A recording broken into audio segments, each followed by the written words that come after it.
Hey there, Gemini Sun, Gemini Moon, Gemini Rising. It's Maggie. Welcome to Moonlit Waters. Today we're going to take a look at that full moon in Sagittarius that's happening on June 14th. I believe it's happening on June 14th everywhere in the world, but check your local time zone. On the Eastern time zone of the U.S., it is at 7:52 in the morning. It is happening at 23 degrees of Sagittarius, which actually puts it close proximity to the galactic center, making this a very powerful release point where what you let go of, what you karmically release, is gone. You can totally get rid of it and never have to deal with it again. So it's pretty powerful that way. So let's see what's going on for you with this. We have here the Queen of Forces. The Queen of Forces knows and understands that she controls her environment. She controls her environment, her thoughts, her actions. She understands that what she thinks about is what she brings about. And so that is your overall energy, which is really nice. Let's see what else we have going on here. I do want to let you know I'm on Facebook every day if you want a little bit of daily guidance. So come on over there, and hitting that thumbs up really helps analytics on YouTube and helps my little teeny tiny channel grow, and I appreciate you doing that. So you've really been up in the air. You have up in the air here in the thoughts. In case you haven't been here before, thoughts, feelings, actions. Past, present, future, thoughts, feelings, actions, key to the situation. You've been up in the air trying to figure out what to do. What have you been trying to figure out what to do? Will I release myself from this karmic situation? The answer is, in your heart space, you are currently doing that. You are currently releasing and letting go of something that has been karmically difficult for you.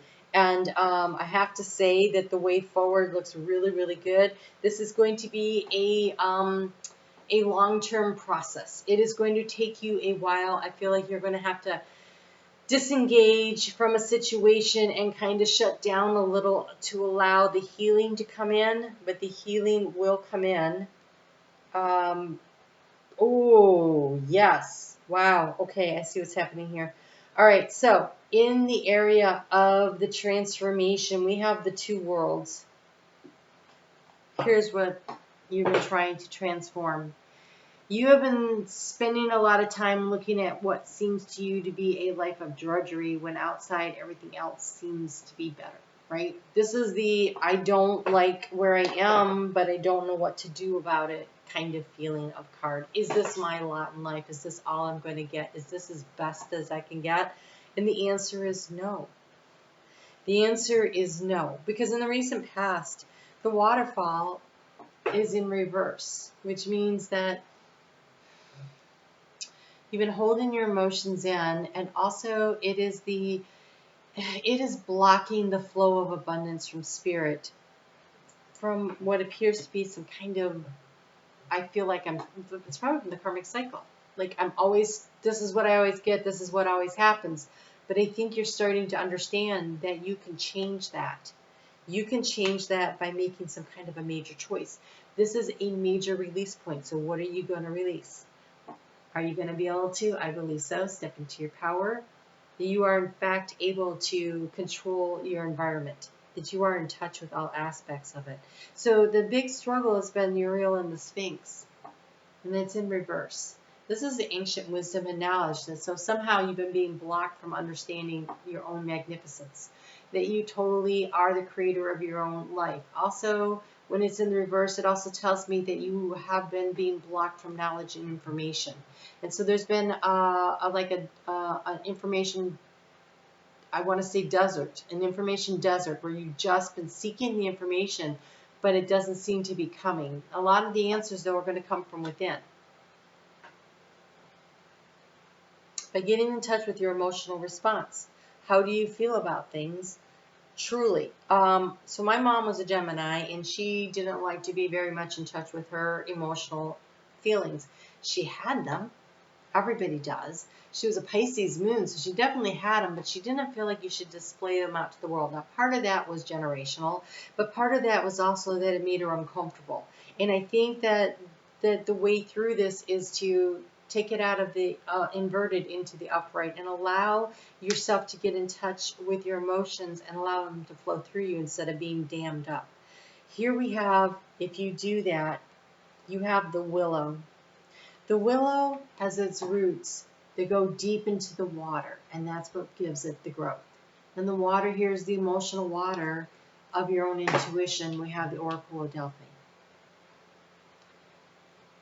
Your action that you're being recommended by Spirit to take is to really get in touch with your emotional side, because when you open up that, you allow the flow of information to come to you from within instead of seeking it from without.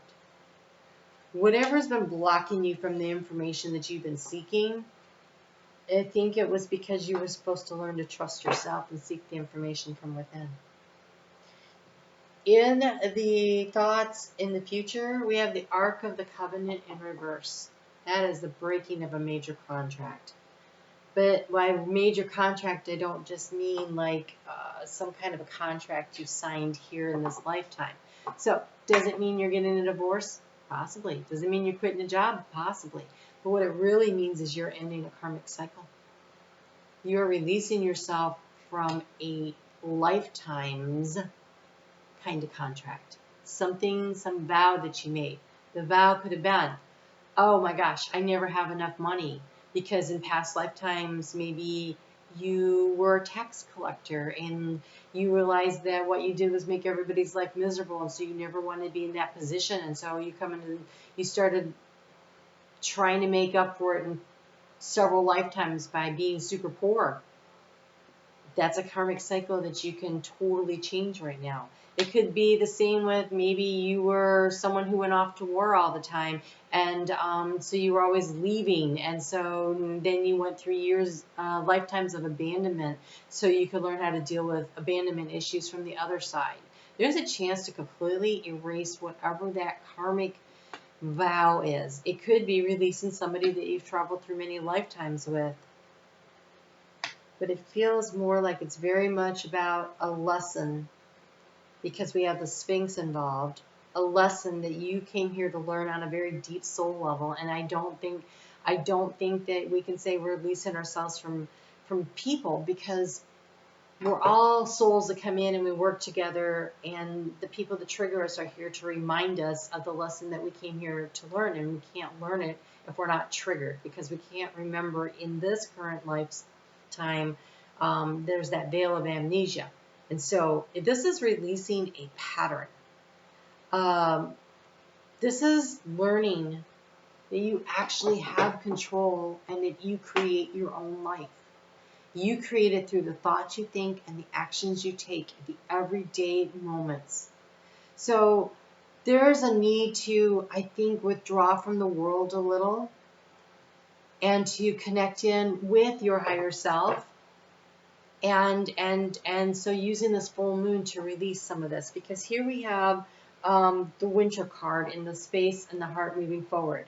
And so to me, this is a timing card, and so I feel this is a healing process that may take until we get to, around the solstice in December, before you start to feel things really gelling. But it could also mean that it's merely a time of pulling your energy in and not letting others have access to you while you work through this process. Now, of course, if you're in a relationship and you have children or you have a job, I don't mean you can cut everybody off, but I mean in this particular area, whatever it is you're working through, journaling, meditation, thinking about it when you're in the shower, I think you need a space, a quiet space, where you're not letting other people attach their thoughts and their ideas to it. This is a conversation that you are supposed to be having with yourself in your own emotional waters. I love the outcome. You have the Two of Roses.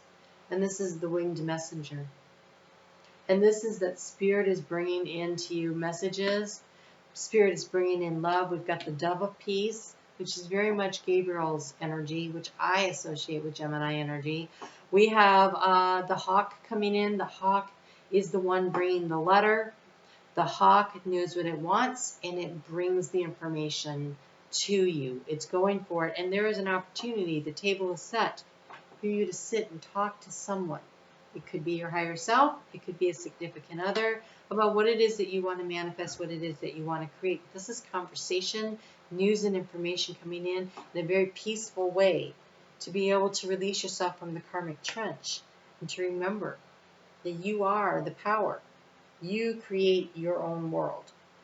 I don't really see any need to clarify anything here. This feels very organized. So I understand that Spirit just really wants you to go within, to seek the emotional waters within, and release yourself from this pattern that has been established over lifetimes that somehow makes you feel that you are not good enough, because you are clearly more than enough and you create your own reality. Right, Gemini? I hope that was helpful to you.